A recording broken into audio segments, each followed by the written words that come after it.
Hello friends, तो आज हम जो पढ़ने जा रहे हैं विस्टास। जो बुक का नाम है, ये एक सप्लीमेंट्री रीडर बुक है जो कि क्लास 12th के लिए दिख रहा होगा आपको। क्लास 12th के लिए उसका जो पहला चैप्टर है वो है आपका द थर्ड लेवल। ये जो चैप्टर है ये लिखा गया है जैक फिनी द्वारा। और जो विस्टास सप्लीमेंट्री बुक है आपकी, इसका जो सिलेबस में रोल है वो ये है कि इससे 15 नंबर के क्वेश्चंस आते हैं आपके। उसमें 2 लॉन्ग आंसर टाइप क्वेश्चन होते हैं जिसमें से एक करना होता है और ये 7 नंबर का आता है। और इसमें से 4 शॉर्ट आंसर क्वेश्चन होते हैं सप्लीमेंट्री रीडर से, ठीक है। और 4 प्रत्येक जो क्वेश्चन होता है वो 2 नंबर का होता था। 8 नंबर के आपके 2-2 नंबर के 4 क्वेश्चन आते हैं शॉर्ट आंसर क्वेश्चन, और एक आता है लॉन्ग आंसर क्वेश्चन जो 7 नंबर का होता है। तो इसलिए हम इसको पढ़ेंगे और इसका जो सिलेबस है उसमें हम इसको पैराग्राफ वाइज कवर करेंगे। अब जैसा कि आपको दिख रहा होगा, पैराग्राफ हो रहा है the presidents of the New York Central and the New York, यहाँ से शुरू हो रहा है और ये ख़त्म हो रहा है आपके यहाँ पे third level at the grand central station. अब ये जो पूरा का पूरा पैराग्राफ है कि इसका क्या समरी हो सकती है, क्या थीम हो सकता है, और इसमें जो राइटर हैं वो क्या कहना चाह रहे हैं उसको थोड़ा समझ लेते हैं। तो इसमें जो राइटर कहना चाह रहे हैं वो कह रहे हैं कि जो न्यूयॉर्क, आपके इसको देखते रहिएगा आप और मैं इसका आपको हिंदी में सेंस बताते जा रहा हूँ। तो न्यूयॉर्क जो सेंट्रल और न्यूयॉर्क न्यू हेवन और हाईफोर्ड रेलवे के अध्यक्ष समय सारणी के स्वच्छ ढेर पर गंभीरता से ध्यान देंगे। केवल 2 तल हैं, पर मैं कहता हूं कि 3 तल हैं, क्योंकि मैं ग्रैंड सेंट्रल स्टेशन के तीसरे तल पर हो आया हूं। हाँ, मैंने ऐसा कदम उठाया है जो आसानी से समझ में आ जाए। मैंने दूसरे लोगों के अतिरिक्त अपने मित्र जो मनोचिकित्सक हैं से बात की है। मैंने उनको ग्रैंड सेंट्रल स्टेशन को तीसरी तल के बारे में बताया और उनसे कहा कि यह इच्छा को पूरा करने वाला दिवा स्वप्न था। उसने कहा कि मैं दुखी हूँ, इस बात पर मेरी पत्नी को पागल बना दिया, पर उसने समझाया कि उसका तात्पर्य यह था कि आधुनिक संसार असुरक्षा, भय, युद्ध, चिंता और इस प्रकार की अन्य चीज़ों से भरा हुआ है और यह कि मैं उससे बचकर निकलना चाहता हूँ। ठीक कोई नहीं चाहता, प्रत्येक व्यक्ति जिसको मैं जानता हूँ बचकर भागना चाहता है, पर वे ग्रैंड सेंट्रल स्टेशन के किसी तीसरे तल पर भटकना नहीं चाहते। तो ये जो आपका पहला पैराग्राफ है, इसका जो भाव है वो इस तरह से जो अभी आपके सामने मैंने रखा। अब चलते हैं दूसरे पैराग्राफ पे। अगला जो पैराग्राफ है वो शुरू हो रहा है but that's the reason he said, और ये शुरू हो रहा है यहाँ से और यहाँ तक चलेगा। आपके बुक में देख लीजिए, ये चलेगा आपका collected stamps to you know. अब यहाँ तक जो ये आपका पैराग्राफ है इसके भाव को समझ लेते हैं कि इसमें क्या कहना चाह रहे हैं राइटर। तो इसमें राइटर जो कहना चाह रहे हैं वो कहना चाह रहे हैं, उसने कहा पर यही कारण है और मेरे सब मित्र सहमत हो गए। उन्होंने दावा किया कि प्रत्येक चीज़ इसकी ओर संकेत करती है। उदाहरण के लिए मेरा डाक टिकट का जो संग्रह है, जिसकी जो वास्तविकता है सिर्फ पलायन का एक बहाना मात्र है। ऐसा होना सही हो सकता है, लेकिन मेरे दादा एक ऐसे पलायनवादी नहीं थे। उनके समय में चीज़ें ठीक ठाक और शांतिमय होती थी, सब ऐसा कहते हैं, और उन्होंने मेरा टिकट संग्रह आरंभ करवाया। यह अच्छा संग्रह था।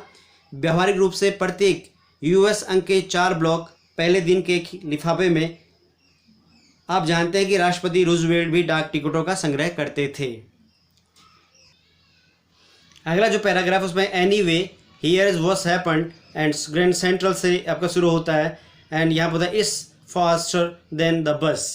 अब ये जो पैराग्राफ है इसमें जो आपके राइटर हैं वो क्या कहना चाह रहे हैं, वो कहना चाह रहे हैं कि कुछ भी हो ग्रैंड सेंट्रल पर यही घटना घटी थी। पिछली गर्मी के मौसम में एक रात मैं अपने कार्यालय में बहुत देर तक काम करता रहा। मैं अपने निवास पर जाने की बहुत जल्दी में था। मैंने ग्रैंड सेंट्रल से भूमिगत जो जाने का रास्ता होता है, ज़मीन के अंदर से जाने का रास्ता था, उससे जाने का निश्चय किया, क्योंकि बस की अपेक्षा इससे जल्दी जाया जा सकता था। अगला जो पैराग्राफ है वो है now I don't know why this से शुरू होता है और यहाँ से होता है माई वाइफ पे ख़त्म। अब ये जो पैराग्राफ है इसमें क्या कहना चाह रहे हैं राइटर, देखिए इसमें कहना चाह रहे हैं कि अब मैं नहीं जानता कि मेरे साथ ऐसा क्यों होता था। मैं केवल एक साधारण आदमी हूँ। मेरा नाम चार्ली है। मैं 31 वर्ष का हूँ। मैं गवर्डीन का भूरे रंग का सूट पहने हुए था और स्ट्रॉ हैट लगाए था, और उस समय पर एक आकर्षक पट्टी थी मैं दर्जनों लोगों के पास से गुजरा, वे लोग मेरे सम्मान ही दिखाई देते थे, मतलब मेरी तरह ही दिखाई देते थे, और मैं किसी भी चीज़ को से बचकर निकलने का प्रयास नहीं कर रहा था। मैं अपनी पत्नी लुइजा के पास घर जाना चाहता था। अब अगला पैराग्राफ जो शुरू होता है, I turn into grand central form. अब ये यहाँ से शुरू होता है और यहाँ तक चलता है 3 ब्लॉक्स अवे। अब इस पैराग्राफ में राइटर क्या कहना चाहते हैं देखते हैं। इसमें कहना चाहते हैं वो कि मैं वेंटरविल्ड एवेन्यू से ग्रैंड सेंट्रल में गया और नीचे सीढ़ियों से पहले तल पर गया जहाँ से 20वीं शताब्दी जैसे रेलगाड़ियाँ मिलती हैं। तब मैं नीचे दूसरी सीढ़ियों से दूसरे तल पर गया जहाँ से उपनगरीय रेलगाड़ियाँ छूटती हैं। मैं भूमिगत पार पर जाने के लिए एक मेहराबदार दरवाजे से तेज़ी से घुसा ताकि मुझे कोई देख न ले, और मैं विचलित हो गया। ऐसा करना आसान है। मैं सैकड़ों बार ग्रैंड सेंट्रल पर गया हूँ और उससे बाहर आया हूँ, पर मुझे देवयोग से नए द्वार और सीढ़ियाँ और गलियारे मिलते रहे। एक बार मैं एक सुरंग में घुस गया जो लगभग 1 मील लंबी थी और रूजवेल्ट होटल के द्वार के पास के कमरे में आ गया। दूसरी बार मैं ऑफिस बिल्डिंग में आ गया जो 46 नंबर स्ट्रीट में 3 ब्लॉक आगे थी। अगला पैराग्राफ शुरू होता है some time I think Grand Central. ये शुरू होता है यहाँ से और यहाँ तक इसको हम पढ़ेंगे। इसको देख लीजिए बुक में अपनी, और यहाँ शुरू होकर ये हो रहा है ये फ्रेंड अबाउट द आइडिया। अब इसमें क्या कहना चाह रहे हैं राइटर,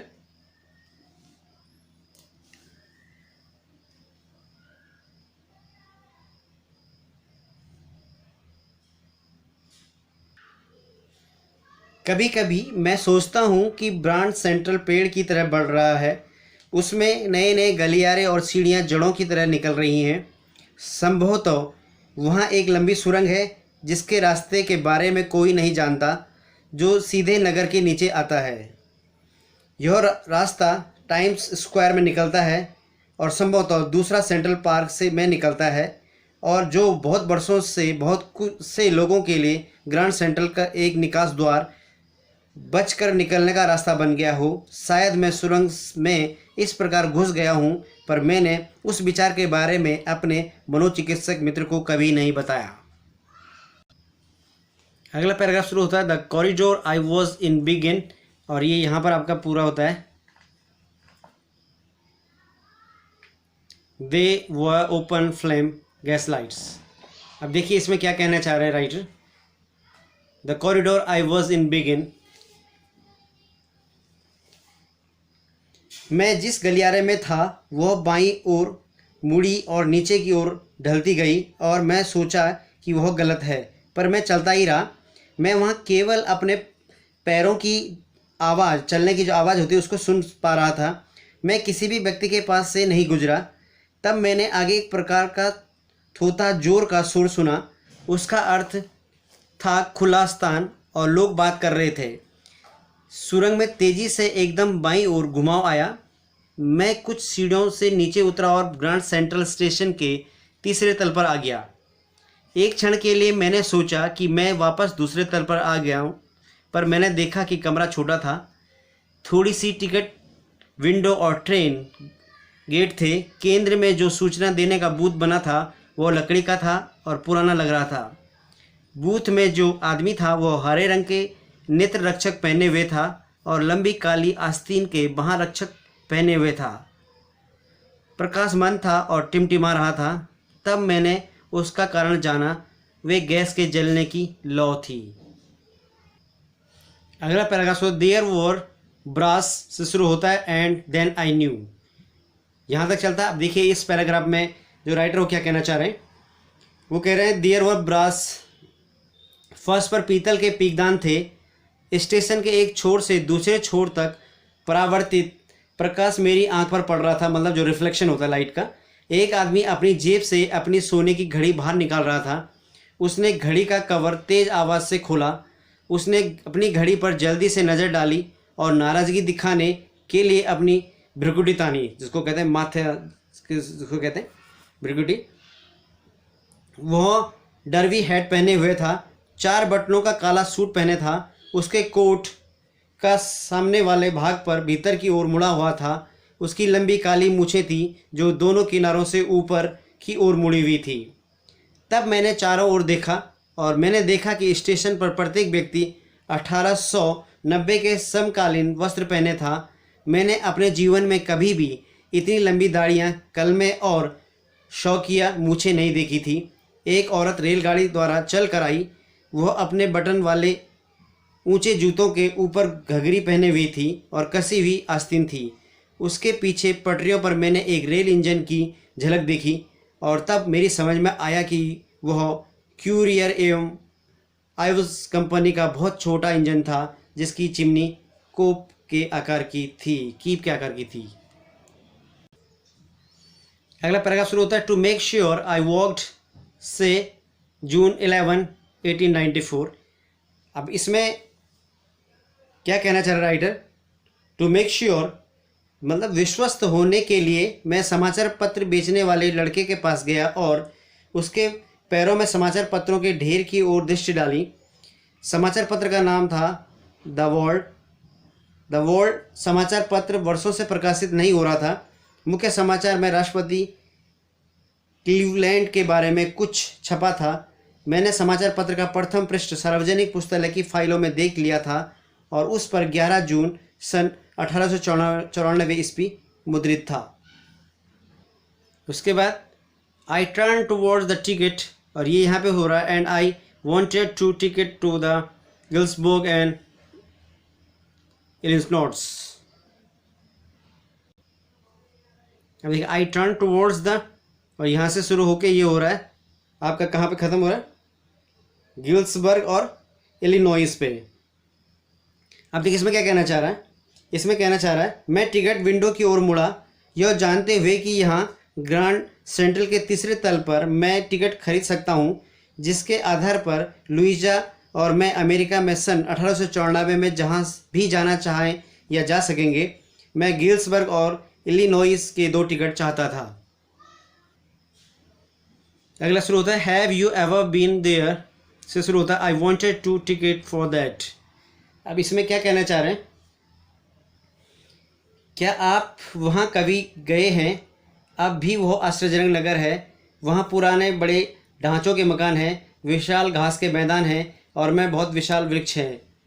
उनकी शाखाएं ऊपर जाकर मिल जाती हैं और गलियों की छत की तरह ढक लेती हैं।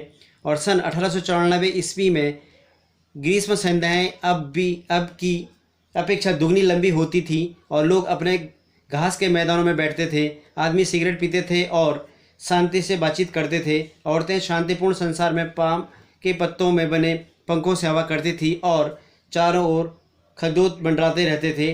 व्यतीत हुए समय में वहां जाने के लिए मैं 2 टिकट चाहता था। प्रथम विश्व युद्ध तब से 20 वर्ष पश्चात हुआ और द्वितीय विश्व युद्ध भविष्य में 40 वर्ष बाद होता।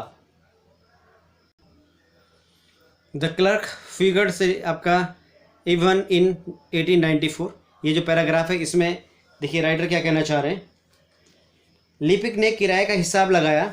उसने मेरे भड़कीले हैंडबैंड पर दृष्टिपात किया, पर उसने किराए का हिसाब लगाया और मेरे पास 2 कोच टिकटों के लिए एक ओर से जाने के लिए पर्याप्त पैसा था। पर जब मैंने पैसा गिना और ऊपर की ओर देखा, लिपिक मेरी ओर एकटक देख रहा था। उसने पैसा देखकर अपना सिर थोड़ा सा और थोड़ी देर के लिए नीचे ऊपर किया। उसने कहा, श्रीमान जी, यह पैसा नहीं है और यदि मुझे ठगना चाहते हो तुम बचकर निकल जा पाओगे। उसने अपने पास कैश दराज की ओर दृष्टि डाली। स्वाभाविक रूप से दराज में पुरानी तरह के नोट थे जो आकार में आधुनिक नोट के आधे थे और वे नोट बिल्कुल भिन्न दिखाई देते थे। मैं वहाँ से खिसक लिया और तेज़ी से बाहर आया। सन 1894 ईस्वी में जेल जाने का विचार अच्छा नहीं था। एंड दैट वॉज दैट से लेकर के डजन इन 1894। देखिए अब इस पैराग्राफ में राइटर क्या कहना चाह रहे हैं? वो कहना चाह रहे हैं, और बात आगे नहीं बढ़ाई। मैं सोचता हूँ मैं उसी रास्ते से वापस आ गया जिससे मैं गया था। दूसरे दिन दोपहर के भोजनावकाश में मैंने $300 लगभग जितने मेरे पास थे सभी बैंक में निकलवाए और पुराने समय की मुद्रा खरीदी। उससे वास्तव में मेरे मनोचिकित्सक मित्र को चिंता हुई। आप किसी भी मुद्रा व्यापारी से पुरानी मुद्रा खरीद सकते हैं, किंतु आपको कुछ अधिक शुल्क देना पड़ेगा। मेरे $300 में $200 से कुछ कम पुरानी मुद्रा मिली, पर मैंने इस पर ध्यान नहीं दिया। सन 1894 ईस्वी में 1 दर्जन अंडे 13 सेंट्स के आते थे। बट आई नेवर अगेन से शुरू होता है ये, और यहाँ पे ख़त्म होता है इन 1894। अब देखिए इस पैराग्राफ में क्या कहना चाह रहे हैं राइटर। पर मुझे कभी भी वह गलियारा नहीं मिला जो मुझे ग्रांड सेंट्रल स्टेशन के तीसरे तल पर ले गया था। यद्यपि मैंने बार बार भरसक प्रयत्न किया। जब मैंने यह सब कहानी लुइजा को बताई तो वह बहुत चिंतित हुई और कभी नहीं चाहा कि मैं अब और आगे उस तृतीय तल की ओर की खोज करूं। थोड़े समय बाद मैंने खोज करना बंद कर दिया। मैं अपने डाक टिकटों पर फिर वापस आ गया, पर अब हम दोनों प्रत्येक सप्ताहांत खोज करने लगे, क्योंकि अब हमारे पास प्रमाण था कि तीसरा तल वहाँ अब भी है। मेरा मित्र सैम वीनर गायब हो गया। किसी को पता नहीं था कि वह कहाँ है, पर मुझे कुछ संदेह हुआ, क्योंकि सैम एक शहरी लड़का है और मैं उसको गेल्सबर्ग के बारे में बताया करता था। मैं वहाँ स्कूल जाया करता था और वह सदा कहा करता था कि उसे उस स्थान की आवाज़ पसंद है और वह 1894 में वहाँ था, इसमें कोई संदेह नहीं। अब जो ये अगला पैराग्राफ वो है बिकॉज वन नाइट से शुरू होकर के ये आपके आप पैराग्राफ हो जा रहा है यहाँ तक, और यहाँ देख सकते हैं आप इन द एनवेलप। अब यहाँ तक ये पैराग्राफ है और इस पैराग्राफ में देखिए राइटर क्या कहना चाह रहे हैं। क्योंकि एक रात जब मैं अपने डाक टिकट संग्रह में अनावश्यक उत्तेजना और रुचि दिखा रहा था, मुझे मिला। अच्छा, क्या आप प्रथम दिवसीय आवरण के बारे में जानते हैं? जब एक नया डाक टिकट निर्गत किया जाता है, डाक टिकट संग्रहक कुछ डाक टिकट खरीदते हैं और बिक्री के ठीक उसी दिन वे उनको लिफाफे में रखकर डाकघर द्वारा अपने पते पर ही भेजते हैं। डाकघर की मुहर तिथि का प्रमाण बन जाती है। उसे लिफाफे का प्रथम दिवसीय आवरण कहते हैं। उन लिफाफों को कभी खोला नहीं जाता। आप लिफाफे में केवल कोरा कागज भी रख सकते हैं। That night among my oldest first day covers से लेकर ये हो रहा है यहाँ पे आपका the note is sine Sam. अभी इस जो पैराग्राफ है इसमें क्या कहना चाह रहे हैं देखिए।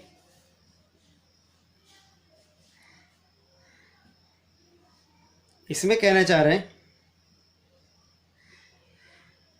उस रात मेरे सबसे पुराने प्रथम दिवसीय आवरण में मैंने एक ऐसा आवरण पाया जो वहाँ नहीं था। पर यह कहाँ मिला, यह कहाँ था, क्योंकि किसी ने इसको दादाजी के गेल्सबर्ग में घर के पते पर भेजा था। लिफाफे पर पते से यही ज्ञात होता है और यह कहा जुलाई 1894 से है। डाकघर की मुहर यह दिखाती है। फिर भी मुझे यह बिल्कुल भी याद नहीं था। डाक टिकट 6 सेंट का था, हल्के भूरे रंग का था। उस पर राष्ट्रपति गॉरफील्ड का चित्र था।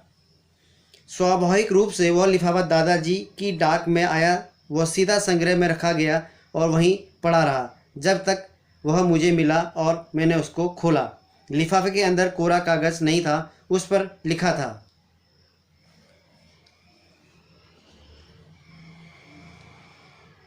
अब देखिए क्या लिखा था। ये जो दिख रहा है आपको यहाँ से लेकर के यहाँ तक, मतलब ये जो आपको दिख रहा है चार्ली से लेकर के आपको लिखा बिलीव मी। तो इसमें कहता हूँ चार्ली, यहाँ पर आपको एड्रेस दिख रहा है 1941 विलार्ड स्ट्रीट गेल्सबर्ग इलिनॉइस जुलाई 1894 दिख रहा होगा आपको। उसके बाद चार्ली, मेरी शुभकामना है कि आप ठीक होंगे। तब मैं विश्वास करता हूँ आप ठीक होंगे। और चार्ली, यह बात सत्य है, मुझे तीसरा तल मिल गया था। मैं यहाँ 2 सप्ताह से हूँ और ठीक इस समय दिल्ली के भवन की गली के नीचे कोई पियानो बजा रहा है और वे सब सामने बरामदे में गा रहे हैं सिंग नेली होम, और मुझको लेमोनेड पर आमंत्रित किया गया है। चार्ली और लुइजा वापस आ जाओ। जब तक तुम्हें तीसरा तल नहीं मिलता उसकी खोज करते रहो, वह खोज करने योग्य है, मेरा विश्वास कीजिए। इस नोट पर सैम के हस्ताक्षर हैं। ये जो लिखा हुआ the note is signed Sam, the note is signed मतलब इस नोट पर सैम के क्या हस्ताक्षर हैं। और अंत में देखिए जो अंतिम पैराग्राफ है, at the stamp and coin store, और ख़त्म हो रहा सैम वॉज माई साइकेट्रिस्ट। इसमें क्या कहना चाहिए इस पैराग्राफ में, डाक टिकट और सिक्कों के भंडार में मैं जाता था। मुझे विदित हुआ कि सैम ने $800 के मूल्य की पुरानी मुद्रा खरीदी थी। वह सूखे घास, चारों ओर अनाज के व्यापार में स्थापित हो जाना चाहिए। वह सदा कहा करता था कि उसकी वास्तविक इच्छा क्या करने की है। वह निश्चित रूप से अपने पुराने व्यापार पर वापस नहीं जा सकता था। सन 1894 ईस्वी में गिल्सबर्ग, इलिनोइस में भी वापस पुराना व्यापार नहीं करेगा। क्यों? सैम मेरा मनोचिकित्सक था। अब यहाँ पर जो ये स्टोरी का ताना बाना है ये बुला गया है न्यूयॉर्क सेंट्रल स्टेशन पर, और वहाँ पर जो न्यूयॉर्क सेंट्रल स्टेशन है उसके 2 तल हैं, लेकिन जो इसके प्रोटोगोनिस्ट हैं, जो नायक हैं इस कहानी के, चार्ली, वो ये कहते हैं कि ये जो सेंट्रल रेलवे स्टेशन है, जो स्टेशन है न्यूयॉर्क का, उसमें एक तीसरा तल भी है, एक और तल है। और ये जो वो सिम्बोलाइज कर रहे हैं वो ऐसा इसलिए कर रहे हैं क्योंकि उन्होंने तीसरे लेवल की बात इसलिए क्योंकि वो जो न्यूयॉर्क की लाइफ स्टाइल है, जो न्यूयॉर्क का रहन सहन है, वहाँ से वो थोड़ा सा क्या नाखुश हैं, खुश नहीं है, और उनको लगता है कि ये जो लाइफ स्टाइल है हमारा न्यूयॉर्क में वो बहुत अच्छा नहीं है। इसलिए उन्होंने एक तीसरे तल की कल्पना की है, और जो लगता है उनको कि ये क्या होगा, एक प्लीजेंट होगा, खुशनुमा होगा, और उसको उन्होंने नाम दिया गिल्सबर्ग और इलिनोइस का। तो यहाँ पर उनको लगता है कि ये जो तीसरा तल होगा ये काफ़ी अच्छा होगा, जहाँ पर वो एक अच्छी और खुशहाल ज़िंदगी और जीवन जी सकते हैं। तो ये इस जो थर्ड लेवल है आपका तीसरा तल, जैक फिनी द्वारा लिखा गया, इसकी एक समरी है, और आपको मैंने पैराग्राफ वाइज उसका जो सार है पैरा का वो बता दिया है, और शायद आपको ये समझ में आ गया होगा। इसके बाद हम इसके क्वेश्चन आंसर करेंगे। Thank you very much.